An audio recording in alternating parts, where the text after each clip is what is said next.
Je ne sais pas à qui ça peut servir, mais j'ai envie de partager ça. Quand on est victime de troubles du comportement alimentaire, c'est un peu comme une addiction. C'est-à-dire, on n'est jamais totalement guéri de ça. On peut être toujours à des moments ou autres de sa vie vulnérable à de nouvelles crises. C'est pour ça que c'est important de se surveiller au quotidien. J'ai eu les périodes dans ma vie où je faisais beaucoup de crises d'hyperphagie. J'avais tendance à absorber beaucoup de nourriture sans avoir tout à fait faim. C'était une compensation émotionnelle. Ça pouvait être aussi pour gérer le stress, la fatigue, les émotions. Et je n'arrivais même plus à reconnaître le réel signal de faim. C'est-à-dire des fois, je m'ennuyais, je pouvais manger pour combler en fait quelque chose. Et je me suis même rendu compte, en surveillant un peu mon comportement, que ça pouvait même venir d'une sensation de soif. La soif déclenche les mêmes signaux neuronaux que la faim. Et donc, en fait, j'interprétais mal. C'est-à-dire, je me retrouvais à manger alors qu'en fait, j'avais juste besoin d'eau.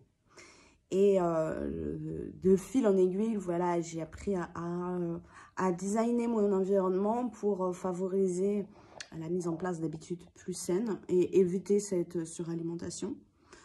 Et là, en ce moment, je me rends compte que je manque de sommeil, hein, que je me sens stressée, que je suis fatiguée.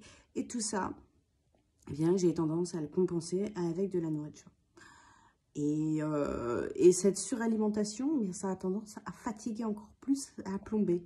En ce moment, je sens que je suis dans une espèce de cercle vicieux de tout ça, en fait.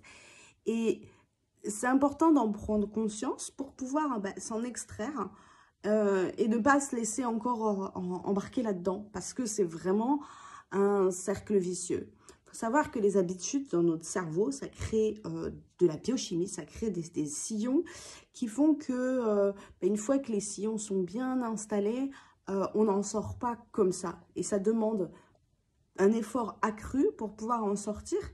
Et que même si on en est sorti, on peut y replonger assez facilement. C'est pour ça que la vigilance, elle va être importante. Au même titre que toutes les dépendances. Voilà. Et je fais ce message parce que je pense que je vais devoir partager un peu plus sur mon propre comportement alimentaire, de manière à pouvoir que des personnes qui sont là-dedans se rendent compte qu'elles ne sont pas seules. Ça n'est pas une fatalité et qu'en fait, ça peut arriver à tout le monde.